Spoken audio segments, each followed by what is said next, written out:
The night of October 15th, 2005, was the first time Marcus stepped into the opulent world of Sean Diddy Combs. He was not there as a guest, nor as a journalist looking for a scoop, but as a cleaner hired by an agency that provided staff for exclusive events. It was supposed to be another high-profile gig for Marcus, a man who took pride in his ability to fade into the background, scrub champagne stains off marble floors, and leave without anyone noticing he was ever there. But what Marcus witnessed at Diddy's party that year, and several times afterward, lingered with him for years. These were no ordinary parties, and the nightmares they inspired turned the events into something more sinister in his mind. Before we start, smash the like and subscribe buttons for more updates. Marcus wasn't a stranger to wealthy clients and their extravagant ways. He had cleaned up after politicians, tech moguls, and celebrities whose names splashed across glossy magazines every week. Diddy's party, however, was a different beast entirely. It wasn't just the sheer magnitude of wealth on display. Although the diamond-encrusted champagne bottles and centerpieces made of live orchids certainly made an impression, it was the atmosphere, a volatile cocktail of power, indulgence, and something darker. When Marcus arrived, the mansion was already alive with music that thumped so hard it felt like the marble floor was breathing. The guests trickled in, a mix of celebrities, models, and other beautiful people draped in fabrics that shimmered like liquid. Every detail seemed calculated to dazzle and intimidate, from the grand staircase lined with gold candelabras to the pool illuminated with floating candles. Marcus, dressed in an all-black uniform, tried to keep his head down as he was instructed to move discreetly through the crowd, collecting empty glasses and cleaning up minor spills before they turned into messes. Around midnight, Marcus found himself cleaning up near the pool. A couple was arguing nearby, their voices raised just enough for him to catch snatches of the conversation. The woman accused the man of going too far again, while he sneered and told her she wasn't built for this world. Their argument ended abruptly when the man walked away, and the woman, visibly upset, turned toward the pool. Marcus wanted to offer a kind word, or at least a tissue, but he knew better. He had seen what happened when staff tried to engage with guests at these kinds of events. They either got ignored or fired on the spot. He busied himself wiping down a nearby table, but out of the corner of his eye he saw a commotion inside the mansion. A group of men had gathered in one of the private rooms. The door was slightly ajar, and Marcus could see flashes of movement, someone gesturing wildly, someone else slamming a glass down. He told himself to keep walking, but something about the scene made his stomach twist. It wasn't his job to investigate, though, so he moved on, leaving the unsettling image behind. As the night wore on, the party shifted gears. What had started as a glamorous gathering descended into something darker. The music grew louder and more chaotic, drowning out any coherent conversation. Guests began disappearing into the mansion's many rooms, emerging hours later with glassy eyes and disheveled appearances. Marcus wasn't naive. He knew what kind of activities typically went on behind closed doors at these events. But there was an intensity here, an almost predatory air, that he hadn't encountered before. Around 3 a.m., Marcus was cleaning in the main hall when he overheard two men talking. Their voices were low, but the words cut through the music like a knife. "Did you see her? She's not waking up? She'll be fine. Give it an hour. And if she's not?" The second man laughed, a sound so cold it made Marcus freeze. "Then it's not our problem." Marcus pretended not to hear, his hands trembling as he wiped down a nearby table. He didn't know who or what they were talking about, but his mind filled in the blanks with images he didn't want to entertain. He finished cleaning the table and moved to a quieter corner of the mansion, hoping the shadows would offer some sense of security. By the time the party ended, the mansion looked like a battlefield. Marcus worked alongside a small cleaning crew to restore the house to its original pristine condition. As he scrubbed and polished, he noticed things he hadn't seen earlier. Empty vials tucked behind furniture, discarded clothing that didn't look like it belonged to the guests, and stains on the carpet that didn't come from spilled wine. The most haunting discovery, though, was in one of the upstairs bathrooms. Marcus had gone up to check for any lingering messes and found a young woman slumped against the wall. Her makeup was smeared, and her dress was torn at the hem. She looked barely conscious, her head lolling to one side as she muttered something incoherent. Marcus called for one of the other cleaners, and together they alerted security. The guards brushed it off, saying she just needed to sleep it off, but Marcus couldn't shake the look in her eyes. Vacant, like she wasn't entirely there. The nightmare started after his third gig at one of Diddy's parties. In his dreams, the mansion corridors stretched endlessly, and the music never stopped. He saw faces that melted into shadows and heard screams muffled by the pounding bass. He woke up drenched in sweat, his heart racing, but even in the safety of his small apartment, he couldn't shake the feeling that something had followed him home. Years later, Marcus still couldn't fully articulate what he had seen and felt at those parties. He tried talking to others who had worked the same gigs, but most either dismissed his concerns or admitted they felt the same unease but didn't want to dwell on it. Some said it was just the nature of celebrity culture, decadence taken to its extreme, but Marcus couldn't accept that explanation. There was something more, something that lurked beneath the surface of those glittering events, something that fed off the desperation and excess of everyone involved. The nightmares didn't stop, and neither did the questions that haunted him. What had he really witnessed in those private rooms? What happened to the people who disappeared into the mansion's labyrinth of hallways? And most importantly, why did no one seem to care? Marcus's departure from the cleaning industry was supposed to bring him peace, a chance to rebuild his life without the weight of what he'd seen pressing down on him. But no matter how far he tried to run, the events at those parties clung to him like a shadow. The mansion, the music, the guests, and the unspoken horrors lurking behind every ornate door. It all followed him, intruding upon his thoughts in moments of stillness and invading his dreams at night. Months after leaving the job, Marcus began to notice something strange. A series of small but significant coincidences that made him question whether he had truly escaped. He'd hear snippets of conversations at the library that seemed eerily familiar, like echoes from those nights. Strangers would walk past him on the street, and he'd swear they were the same guests he had cleaned up after, though they looked different.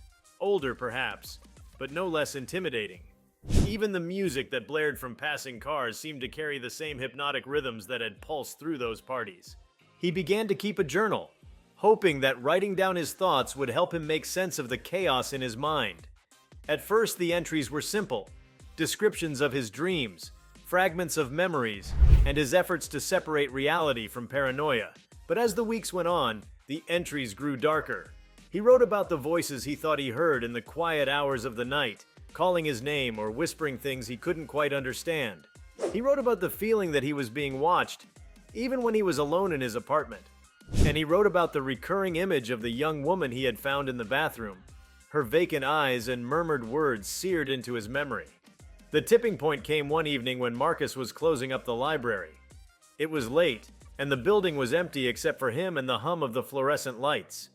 As he locked the doors and turned to leave, he saw a figure standing at the far end of the street, partially obscured by the shadows. The figure didn't move, but Marcus felt its gaze fixed on him, heavy and unrelenting. He froze, his breath catching in his throat, but when he blinked, the figure was gone.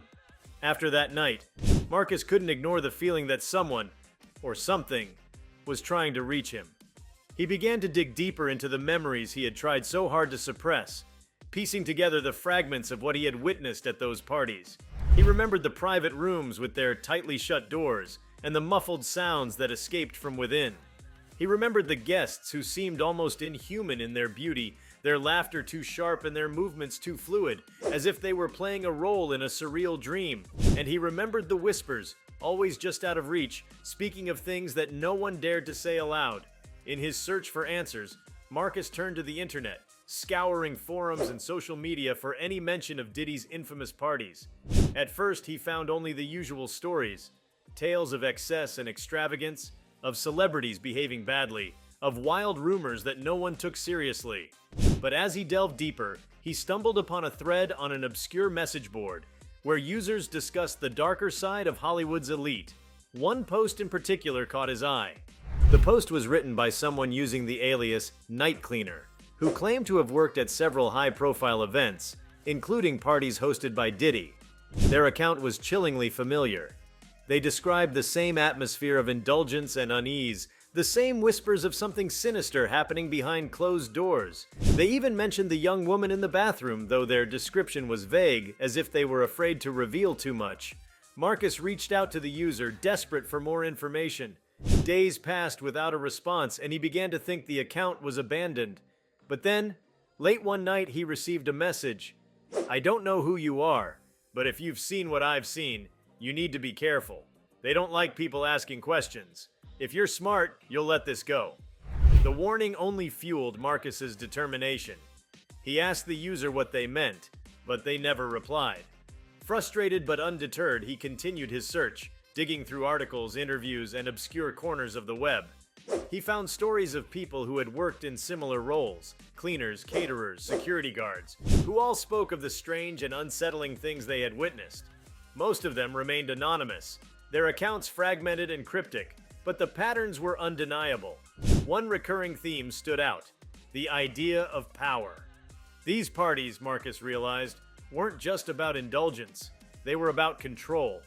The guests weren't merely celebrating their wealth and fame, they were asserting their dominance over everyone and everything around them. And the staff, invisible and expendable, were caught in the crossfire, witnesses to a world they could never truly be part of. Marcus began to see the parties as a kind of theater, a performance where the lines between reality and illusion blurred. The laughter, the music, the glamour. It was all a facade masking something darker and more primal. The guests weren't just indulging their desires, they were feeding something. Though what that something was, Marcus couldn't say. The more he thought about it, the more he became convinced that the nightmares he had been experiencing weren't just the result of trauma or stress. They felt too vivid, too real, as if they were trying to show him something. He began to pay closer attention to the details of his dreams, noting the faces he saw, the words he heard, and the places he visited.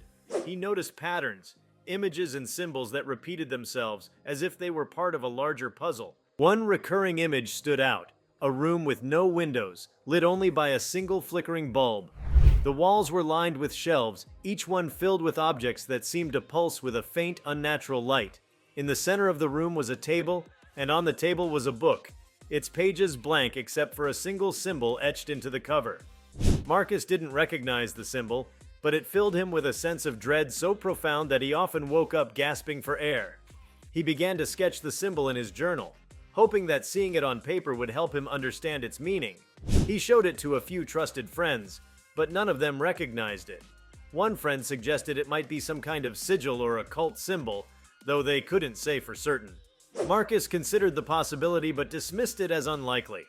He wasn't the kind of person to believe in the supernatural, and yet, he couldn't shake the feeling that the symbol was important.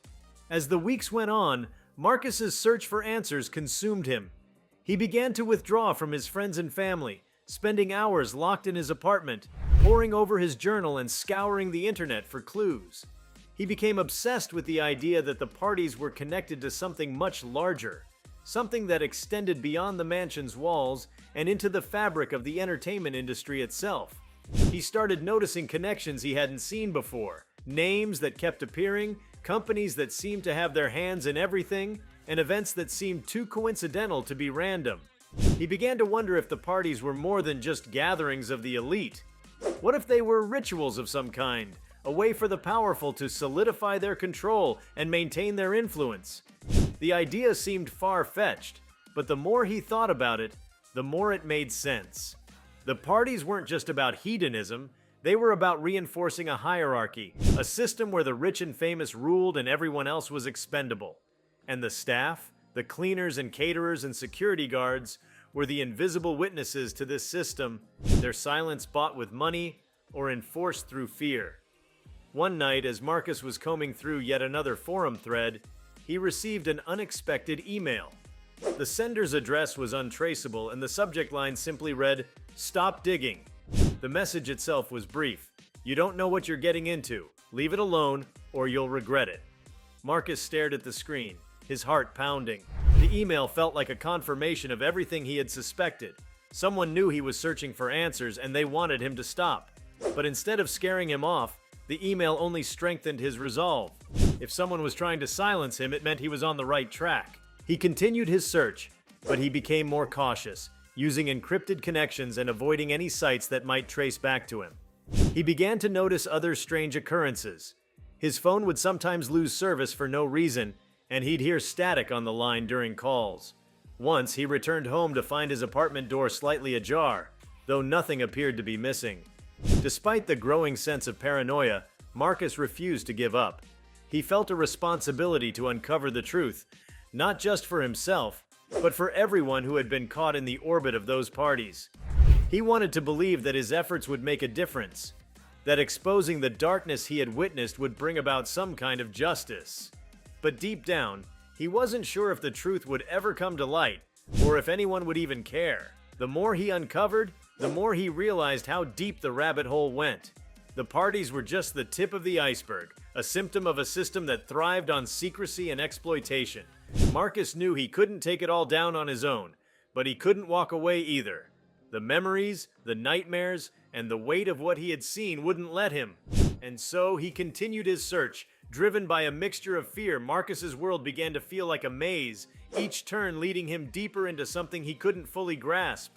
Every detail he unearthed seemed to connect to another, creating a web so vast and intricate that it became impossible to know where it began or ended. He couldn't shake the feeling that he was being watched, but he told himself it was just his imagination. Yet the unease that settled in his chest was hard to ignore. The weeks following the threatening email were some of the strangest in Marcus's life. His routine became fractured, filled with sleepless nights and restless days. He found himself standing in front of his apartment window at odd hours, staring into the street below, as if expecting someone or something to emerge from the shadows.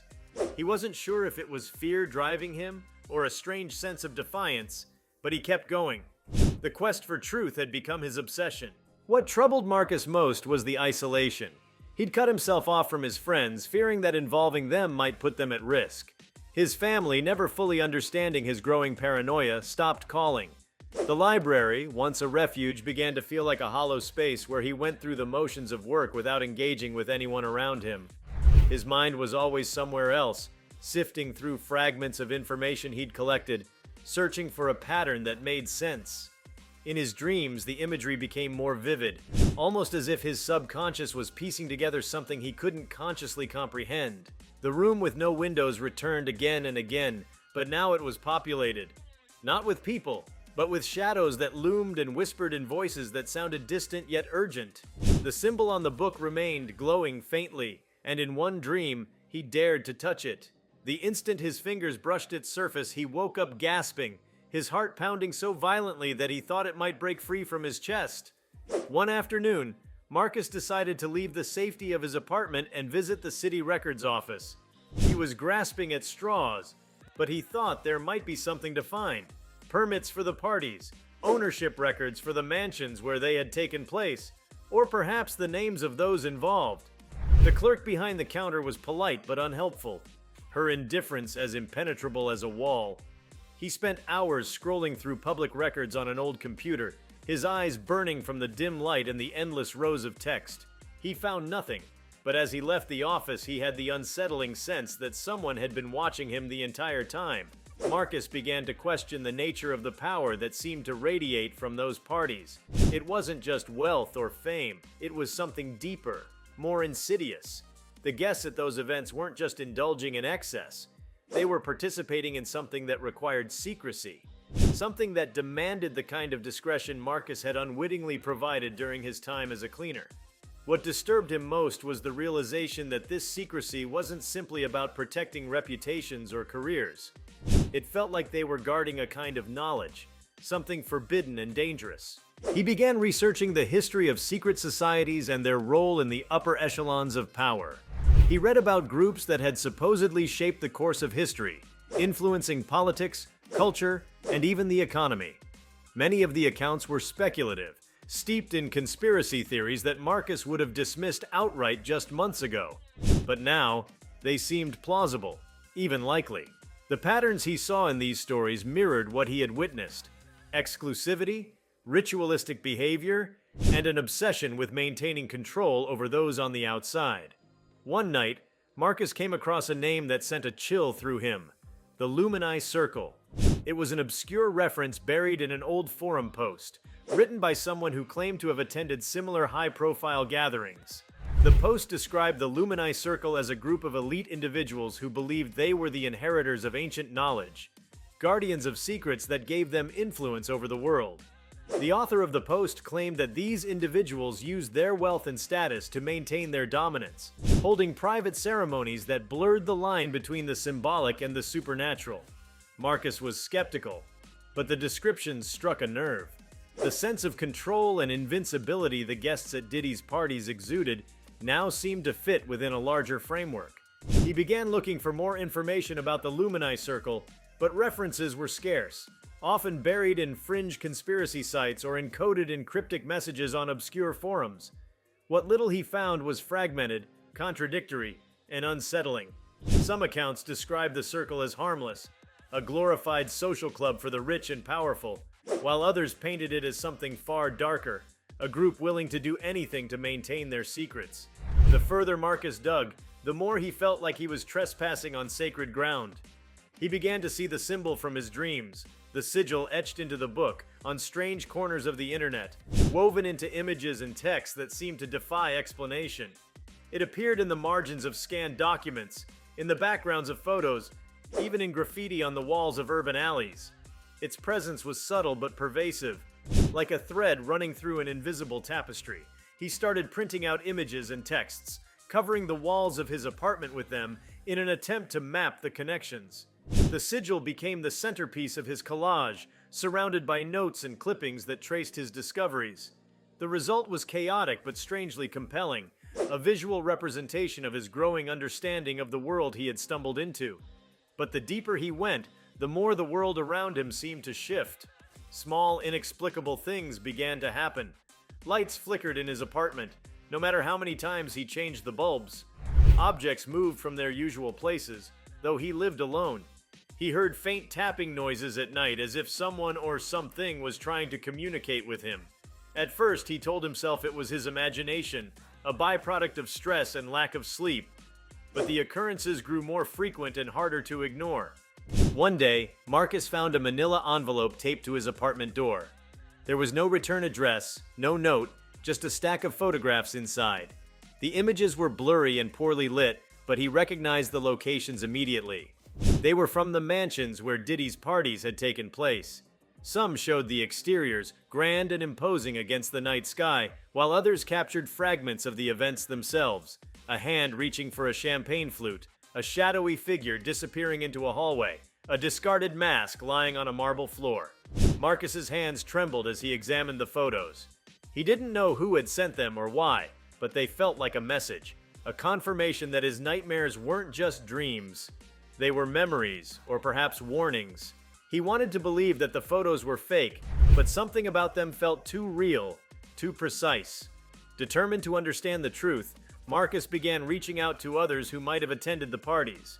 He sent anonymous messages to people whose names he had overheard during his time as a cleaner, hoping that one of them might be willing to talk.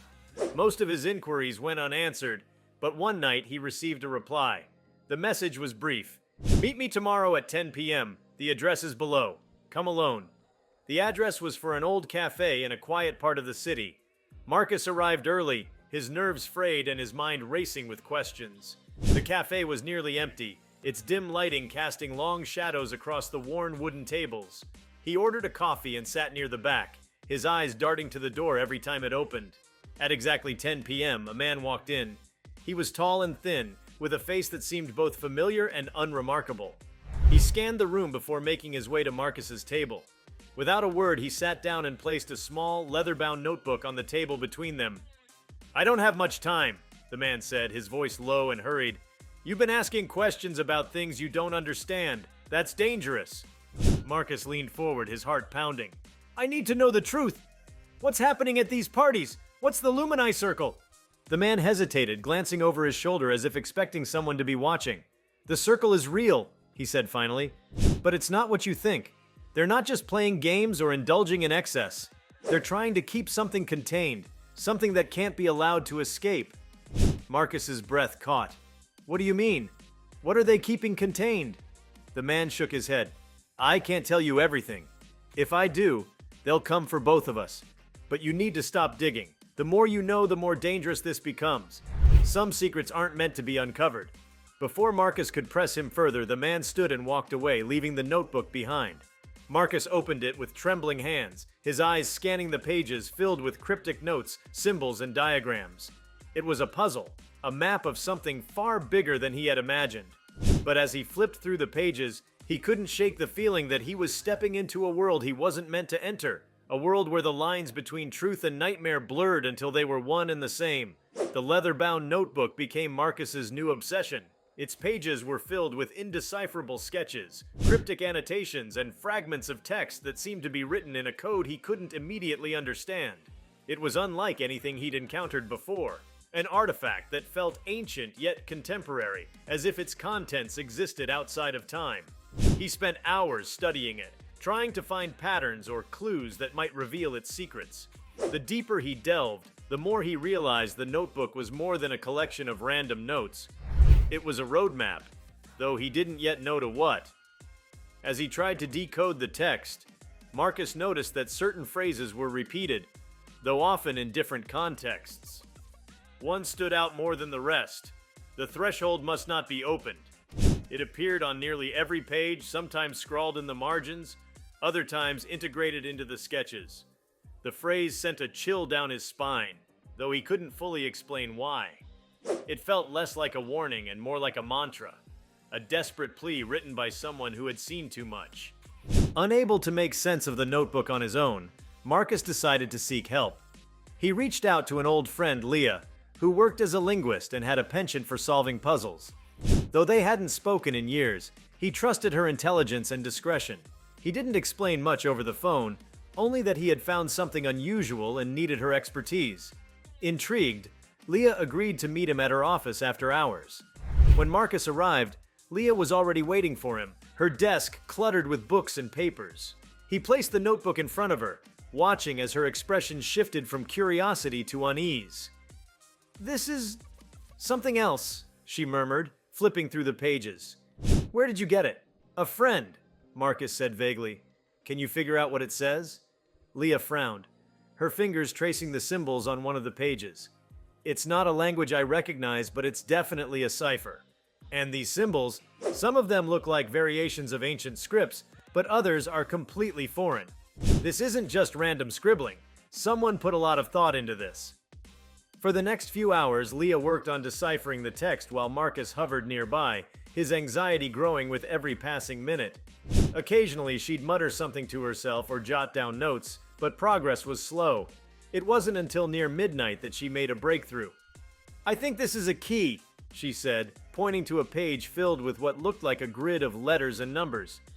"If I'm right, it could help us decode some of the text, but it's going to take time." Time was something Marcus wasn't sure he had. He had felt a growing sense of urgency ever since the man in the cafe handed him the notebook, as if the clock was ticking down to something he couldn't see. Still, he nodded, grateful for Leah's help. As Leah worked on the cipher over the next few days, Marcus continued his research into the Lumini Circle and its possible connections to the parties. He discovered that the group's history stretched back centuries, its influence whispered about in hushed tones but never fully documented. Some accounts suggested it was formed during the Renaissance by a group of scholars and mystics who sought to preserve forbidden knowledge. Others claimed it had more sinister origins, tied to rituals that predated recorded history.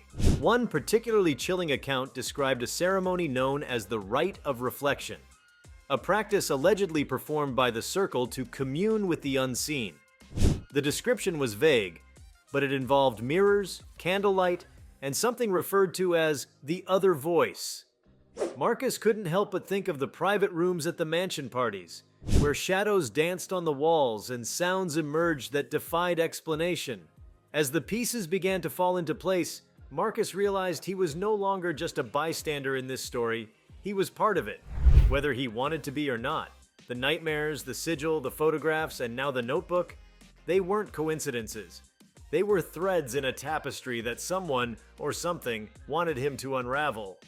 If you liked this video, please give it a like and subscribe to our channel. Also, leave your comments below and tell us, what are your thoughts on the cleaner's story about Diddy parties in 2005? We want to hear from you. Thank you for watching, and see you next time.